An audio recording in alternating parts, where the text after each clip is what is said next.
শীতকাল, শীতকালে গাজরের হালুয়া হবে না তা কী করে হয়? কিন্তু যা শীত পড়েছে না, সত্যি কিচ্ছু করতে ইচ্ছা করছে না।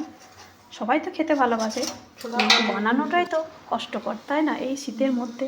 তো চলো আজকে তাও বানিয়ে ফেলেছি, তাই ভাবলাম তোমাদের সাথেও শেয়ার করি কীভাবে বানালাম। প্রথমেই গাজরগুলো কেটে ধুয়ে নিয়েছিলাম, তারপর গ্রেট করে নিলাম এক এক করে, তারপর একটু ঘি দিয়ে গাজরগুলো ভেজে নিলাম। গাজরগুলো আস্তে আস্তে ভাজা হোক, যতক্ষণ না দেখবে জল মরছে ততক্ষণ একটু নাড়াচাড়া করে ভেজে নিতে হবে। তো তারপর ঢাকা দিয়ে দিতে হবে যাতে গাজরটা ঠিকঠাক সেদ্ধ হয়ে যায়। অনেকে সেদ্ধ করেও করে, কিন্তু আমি এইভাবেই করি।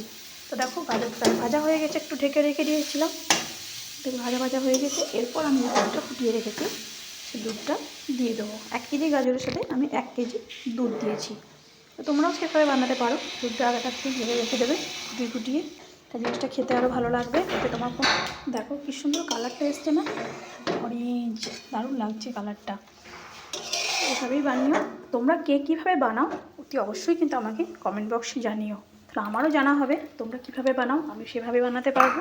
তো আস্তে আস্তে আমি কিশমিশ, আলমন্ড এগুলো দিয়ে দিলাম।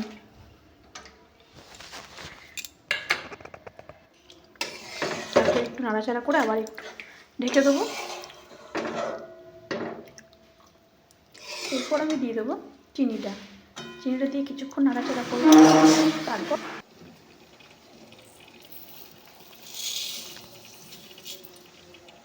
রেডি গাজরের হালুয়া। তো শীতকালে বেশ ভালোই লাগে এসব খেতে, তাই না? মটরশুঁটির কচুরি, নতুন আলুর দম, সাথে যদি হয় একটু গাজরের হালুয়া, তাহলে তো আরও জমে যায়। কি বলো তোমরা? তোমরা কে কীভাবে বানাও জানাতে কিন্তু হলো না, আমাদের কমেন্টে অপেক্ষায় রইলাম।